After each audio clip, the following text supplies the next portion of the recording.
Hey friends, it's Missy again. Thanks so much for joining me today. I'm here with another layout for Cut to You. This is another guest design layout that I am doing this month to help Gwen celebrate her 1-year anniversary of her online cut file store. And for this layout, I am starting from scratch. I am starting with plain old white cardstock here, and I'm going to basically cover this entire sheet with some mixed media. So I'm starting with clear gesso, and I'm just going to start with all these colors. I pulled out a lot of distress oxides and some shimmers, and I want to cut the cut file that I'm going to use out of this paper once I color it up.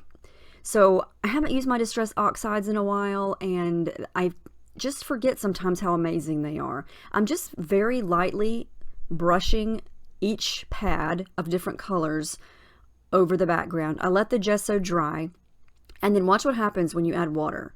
It's like instant beauty. I mean, these colors are so bold, and I love how they react with water. I'm just using my little stamping block there to kind of smush the color down. I am using this as a background now, but like I said, I'm going to cut my design out of this, and so this does not have to be perfect. I think it would make a pretty background, but my intentions were to use this as my cut file paper, if that makes sense. So I'm using lots of bold pinks, some purples, some yellows. I basically just want a rainbow variety of colors here, and so I'm just spraying and smushing and adding water, and I just already love how this is looking. I think it's really cool to see the palette knife marks from the gesso. When I scrape that on, you can kind of see that in a couple of areas, and I think that just adds to the texture of the background. I'm going to pull in a little bit of aquas and turquoise colors. These are basically just all my favorite colors of all time, and it's hard for me to pick and choose, so I just decided to go with all of them. I've got some periwinkle color, a little bit of a navy down here at the bottom.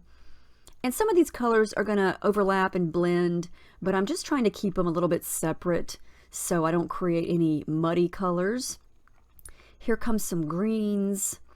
And again, when I want to blend it, I just add more water. And the cardstock that I'm using is just plain. It's just very thin textured cardstock. I believe it's from my stack from Walmart.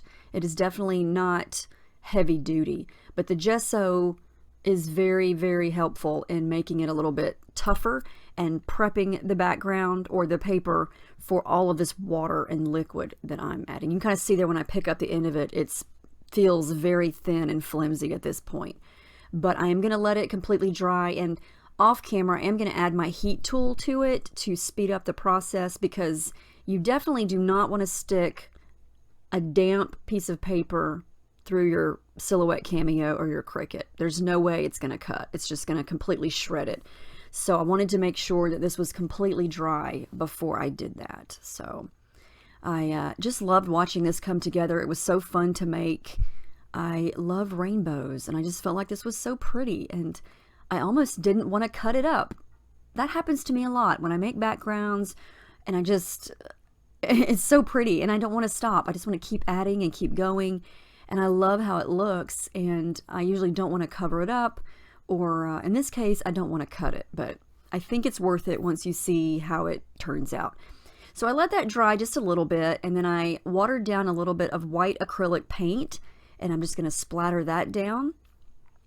And some of it's going to soak in because different parts of the white paint there have more water to it, so the thinner it is, the less you're going to be able to see it. So I just keep doing that just to add a little bit of interest. It adds little specks of white, and I like the fact that some of it soaks in. I think it gives it some subtle white dots as opposed to the solid bright white dots. And the good thing about this not being completely dry is I can dab stuff up, I can smudge it in to make it blend, and yeah, it's just fun to make a mess. I like to call this kind of layout messy but organized. And you're probably thinking, this is a big old mess. But the final result is kind of more on the neat side. And so if you want to try mixed media, but you don't like to get messy, I think this is a relatively clean layout for me in the end. If you're willing to make a big old mess like this that doesn't have to be perfect, I think this is something that you might enjoy. So just bear with me here and you'll see what I'm talking about. Okay, so I completely dried that paper until it was completely dry. I added some gold Heidi Swap Color Shine, and then I laid a heavy paper pad on top of it overnight, and then stuck it to my Cameo, and voila, it cut perfectly. So this is a cut file from Cut to You, and it's called Cubed Squares, or Squares Cubed. I can't remember. But look at that piece of paper too. I'm saving the part that I just peeled off. It looked really cool. So basically, these are just little wonky squares with fun designs cut in the middle. And so I cut some bigger ones, some smaller ones, all kinds of different sizes. And you can see now what I'm talking about, how it looks more on the neat side, because you've got all this mixed media and watercolor that you just made, but you're containing it to specific shapes. And so now you can transfer these messy shapes to a clean background. So in a sense, you're still doing mixed media, but you're not running the risk of messing up your background if you're afraid to add watercolor, that sort of thing, if that makes any sense. Okay, so you know me, I'm still gonna do stuff on my background, of course. Yeah, I can't just have a solid background. I can't do it. It's not in my nature. I just decided to go all out with the color, so I pulled out another sheet of this really fun orange cardstock. I think it's called Mango, and it's from Basil. I actually got this in a hip kit for, I think, this month, and I had another sheet of it because I made a layout using this color background for the beginning of June, I think, or maybe earlier this month. I can't remember. 4 or 5 layouts ago, and I just fell in love with it. And so I thought all these colors are going to contrast really nicely with this orange color. And so I wanted to kind of keep my design to the left side, and so I used some white gesso to kind of cover that area up, and a lot of that's going to get covered up. My point for what I'm doing here is I just wanted some pink on the background, and then you're going to be able to see this pink through all those little open spaces in the squares. And it's very subtle in the end, I think. You'll see what I'm talking about. I love doing this right here. Look how magical this looks.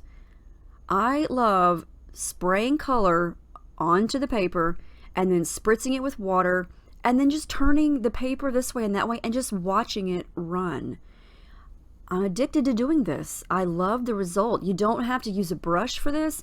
You don't have to use plastic packaging. You can if you want, but I feel like it just turning the page like this creates the most awesome looking shape, and you can kind of control it. Like I bend the page, or tilt it one way or another to make it run in a certain area. Sometimes I use my finger to help smudge it around. You could also get out your heat tool and work on drying it while you tilt the page, and so you're going to get some really cool effects from doing that. And I do that off camera, and you can see what I'm talking about here. It dried in certain spots while it continued to run.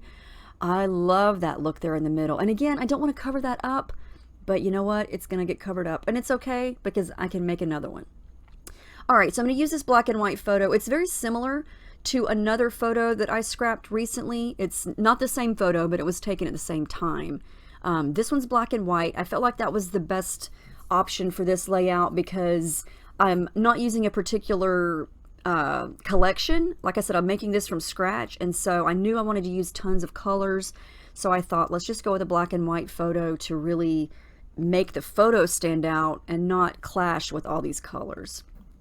So my original thought was to not layer these squares, but I wound up doing it, and I love how it turned out. Now all these little ones here that are solid, there's still these little squares. I just picked one and took out the inner shapes and made it solid, and then made them really small so I could kind of scatter them around in little nooks and crannies after I created the main shape. Like right here, what I'm doing over to the right, I wanted to kind of taper the design into kind of a little point on the right. So now I'm very carefully just going to add little dots of glue behind all of these wonky squares so I do not have to replace them again, because like I said, the background, I just wanted some pink. I didn't want to do all those colors again, because if I did all those colors on the background, it would blend in too much with the squares and it would be too distracting, too much. I mean, as it is now, there's a ton of color going on and we don't need any more color. So I thought I'll pick one bold color to put on the background, and I decided on pink. And I really love how you can just see it showing through everything, but it's not too much. I don't think it's too much. Okay, so I'm going to start to work on everything else. Now, my only, I don't want to say problem, but my only issue with making a layout, quote unquote, from scratch like this is picking embellishments to go with it. Because, you know, when you use a specific collection, everything is already there for you, everything matches. And in this case, I had pulled nothing out. I just made it this far and went ahead and added in my thread here, added some pink to the right, some dark aqua to the left, and then I thought, okay, now what am I going to do? So that was the hardest part for this layout. And on my desk, I have a big bucket. Well, it's not a bucket, it's kind of a container from the Dollar Tree of just random things. And so I went through it and picked out some things that kind of matched. This little puffy sticker sheet is from, I think, Crepe Paper Cute Girl. And you can see I have hardly used any of it.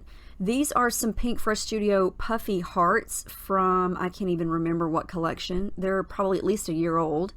So I thought I would use a couple of hearts because they match. And that little piece from the Crepe Paper puffy stickers, it says, I love this girl. And it's kind of a dark pink, almost purpley color.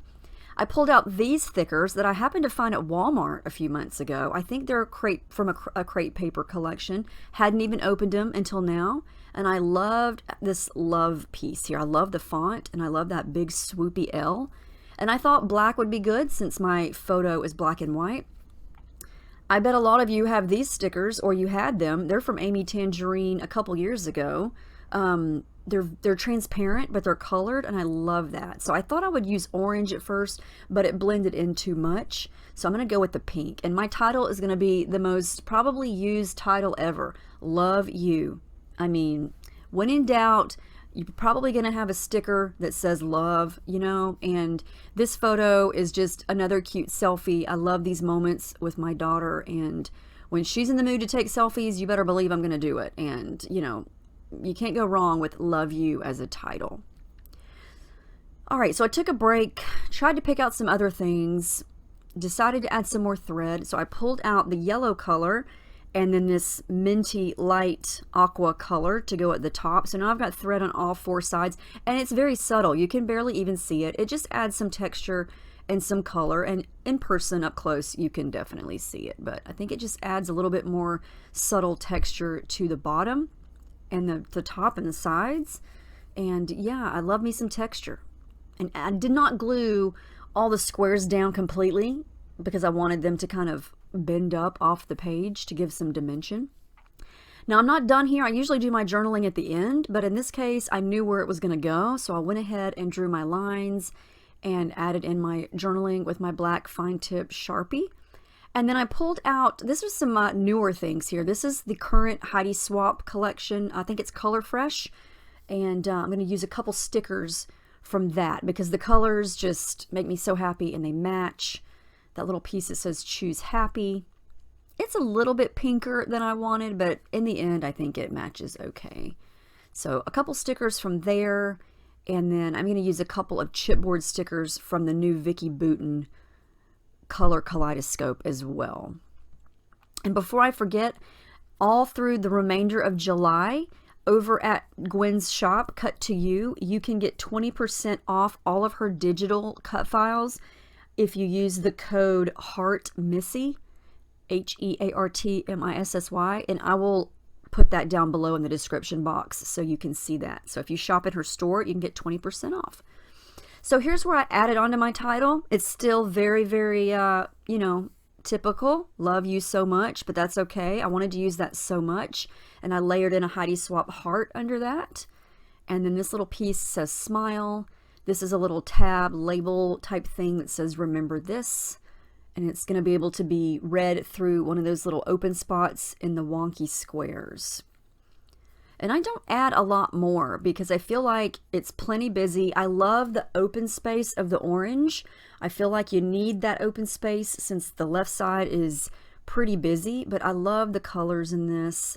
I was very happy with how that first colorful paper turned out. So that is one way that you can get creative with your cut files, is make your own paper. And you know, if you do mixed media, you can control your colors. And yeah, it was really fun to do. And I have the part that I peeled off looked so cool too. So I'm going to save that and try to use that on some kind of project also. But yeah, like I said, this was called Cube Squares or Squares Cubed. I can't remember which one, but it's available in the Cut to Use store. And it's really fun. But anyway, there's the final layout. This was a lot of fun to make. I know I always say that, but it really was. It's fun to get messy and then make it into a semi-neat layout. So I hope I have given you some ideas to try, or, you know, inspired you in some way to try this on your next layout, because it's a lot of fun. Check out the links below to Gwen's store, and I want to thank her so much for inviting me to help her celebrate her 1-year anniversary. And yeah, thank you guys so much for watching, and I will see you in my next video.